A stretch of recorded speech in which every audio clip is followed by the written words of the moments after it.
Malaysia, rules that govern an advocate and solicitor includes Legal Profession, Practice and Etiquette Rules 1978, Legal Profession Act 1976, Solicitors Accounts Rules 1990, and Bar Council rulings. Generally, duty of lawyers to its clients is called as fiduciary duty. The term fiduciary comes from the Latin word fiducia, which means trust or confidence. In a fiduciary relationship, client puts his or her faith, dependence, and trust towards the advocates and solicitors. Advocates and solicitors hold the responsibility to show loyalty to them. On top of that, they also owe duties to the court in which they are prohibited to behave in a way that contradicts the law. Rule 36 laid down that an advocate and solicitor must make every effort to prevent his client from doing things that he or she should not do, particularly with regard to his or her behavior toward the court and judicial officers, witnesses, and parties. If a misconduct has been engaged by the client, the advocate and solicitor shall terminate the relationship. Quoted from the case of Rizano Zakaria in 1999, Judge Augustine Paul in his judgment held that whatever an advocate or solicitor's obligations to his client may be, his duty to the court is paramount in the administration of justice. Besides, in the case of Chia Cheng Hock against PP in 1986, it was quoted by Judge Lee Hoon Ho that it is thus a mistake for an advocate or solicitor to believe that just because he is operating on his client's instructions, he cannot be held in contempt anytime he says or reads something based on those instructions. Following the case of Yusof Ali Khan against Sid 1970 in Attorney General of Malaysia against Manjit Singh Dhillon 1991, it was held that a legal practitioner can also be held in contempt of court even for professedly used language in the discharge of his functions as an advocate. Hello, my name is Nandini, daughter of Arunu, and my student ID is A167208. The advocate and the solicitor-client relationship is the premise of the professional practice. It is a relationship which clearly carries reward, yet which additionally conveys with its enormous pressure, risk, and responsibilities. Every lawyer has an obligation to his client to fearlessly raise each issue, ask every question, and advance every argument, however disagreeable, which he thinks will assist his client's case. Yet, an advocate and solicitor shouldn't deceive the court. He should not lend himself to projecting slanders on the other party or weaknesses for which there's no adequate premise in the data in his possession. An advocate and solicitor ought to consistently extend respect towards the court. An advocate and solicitor needs to remember that the nobility and the respect maintained towards the judicial office is vital. Rule 36 of the Legal Profession Act 1976 is crucial because, as we all know, the court provides fairness and consistency. An advocate and solicitor ought to show respect for the overall side of law and for the people who serve it, including the judges, other counsels, and public authorities. That being the case, an advocate and solicitor must utilize his greatest effort to keep the clients from doing things which the advocate and solicitor himself should not do. Where a client endorses such wrongdoing, the advocate and solicitor must terminate the relationship. The Rule 36 has been well illustrated in the case of Dixon Koh Soon Hong and Koh Jiak Chu and another. That's all from me. Thank you.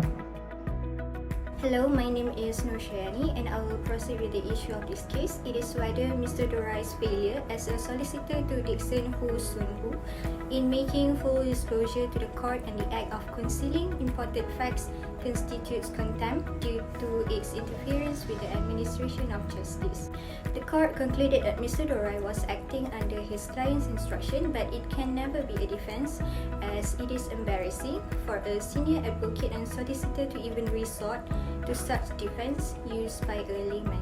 In referring to Zainur Zakaria, an advocate and solicitor shall not simply assume he cannot be punished for contempt by reason of merely following his client's instruction. Mr. Dorai had filed a false and misleading affidavit and he is to be sentenced after hearing the mitigation for his act of contempt. If a contemptor is permitted to be proceed in another hearing to obtain relief of a similar subject matter which he has applied in the court that he has been accused of, while his contempt has yet to be cleared up, then this will bring about uproar in the administration of justice.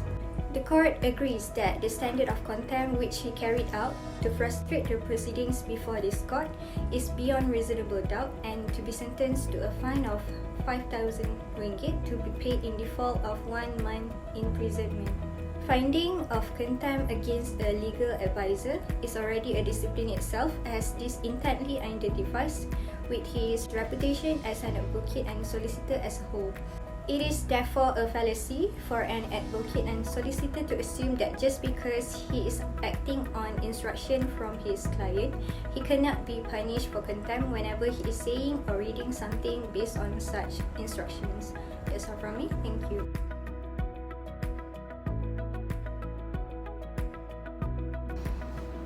Assalamualaikum and a very good day. My name is Yasmin and I'll be explaining regarding the loophole of our topic, which is Rule 36. Rule 36 expressly stated that one of the duty of advocate and solicitor is to use all of their power to prevent their client from doing things that themselves would not do, especially conduct toward the court. We are made aware that the duty of advocates and solicitor to the court surpasses their relationship with the client. This could be proven when the legislation allowed the advocates and solicitor to terminate their relationship with the client if the said client constantly conduct horribly. In the case of Rizainur Zakaria, it was held that whatever may be the duty of advocates and solicitor to his client, the advocates and solicitors' duty to the court remain paramount in the administration of justice. From the legal standpoint, the limit in Rule 36, where it is stated that the client must be prevented from acting such that advocates and solicitor should not do, is vague. The phrase himself ought what not to do is not clear to set boundary to fellow counsel. As we all know, an advocate and solicitor has a high standard of conduct imposed on them. So, one of the loopholes of the Rule 36 is the lack of clarity. Having explained earlier, let's revise the gist of Rule 36 of Legal Profession, Practice and Etiquette Rules 1978. Under this rule, it places a paramount duty by an advocate and solicitor to always remember their duty toward the administration of justice. In simpler words, this paramount duty override their duty towards their client. For example, an advocate and solicitor must refrain their client conduct from obstructing justice. They must always be aware that their client's conduct, which may be deemed as such. Acting on instruction cannot be used as a free pass to exclude the advocate and solicitor from being responsible. I would like to quote a case. It is a correct statement of the law to say that the solicitor should fearlessly conduct the cause of action, having both his duty to the court as well as his duty to his client. Now, advocates and solicitors do have the responsibility to advise their client, and in the event where their client refuses to do so, he should decline to act for their client. Why this is very important? Because the failure to decline such a relationship may amount to contempt of court. In the case of Yi, Chang and Co. Limited, 1958, court briefly explained as to when a solicitor must execute their duty to advise his client. The keyword in this case mentioned, it must be immediate right after the advocate and solicitors have the knowledge in mind.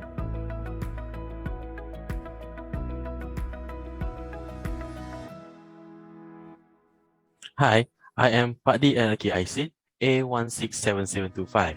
So, for the conclusions, an advocate and solicitors owe the duty to uphold justice in society, the rule of law, and act in their client's best interest. Based on our study, we believe that an advocate and solicitor must perform their duty at very best level by advising their client to not do anything inappropriate to the court that may interfere with the administrations of justice and may amount to contempt of court. So, the lawyer must be by any means prevent their clients from leading them to do any misconduct towards the court. However, in judging the duties, an advocate and solicitors shall also abide by the rules prescribed under the Legal Profession Act 1976 and maintain the ethics and professionalism as a legal practitioner. It is also important for advocates and solicitors to abide the Rules 36 in totality when they represent their client, as they owe the duty not only to their clients but also to the court. To conclude, on the issue of whether or not an advocate and solicitor may be liable for any misconduct which is instructed by the clients, We submit in the affirmative because the lawyers should follow every single rule, and any act that may interfere with the justice administration should not happen in the first place. Hence, we humbly suggest that such duty should be exercised cautiously by the advocates and solicitors. That's all from us. Thank you.